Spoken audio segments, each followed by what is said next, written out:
గందరగోళం నడుమ జీహెచ్ఎంసీ ప్రత్యేక కౌన్సిల్ సమావేశం ముగిసింది.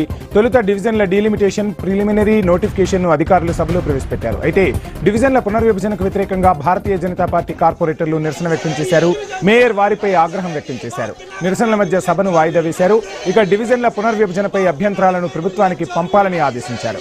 అనంతరం జీహెచ్ఎంసీ ప్రధాన కార్యాలయం వద్ద బీజేపీ కార్పొరేటర్లు నిరసన చేపట్టారు. డివిజన్ చోరీ జరిగిందంటూ ఆందోళన నిర్వహించారు. జీహెచ్ఎంసీ విడుదల చేసిన మ్యాప్ తప్పుల తడకగా ఉందంటూ ఆగ్రహం వ్యక్తం చేశారు. డివిజన్ల పునర్విభజన గెజిట్ పత్రాలను చించివేశారు. అంతకుముందు ఎమ్మెల్యేలు దానం నాగేందర్, తలసాని శ్రీనివాస్ యాదవ్, ఎమ్మెల్సీ బలమూరి వెంకట్తో పాటు కార్పొరేటర్లు మాట్లాడారు. డీలిమిటేషన్ పై తమ అభ్యంతరాలను సభ దృష్టికి తీసుకెళ్లారు.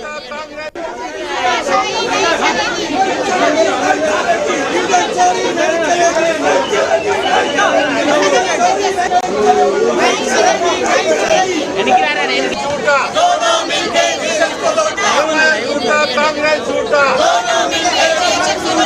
कांग्रेस झूठा, एमआईएम झूठा, एमआईएम झूठा, कांग्रेस झूठा,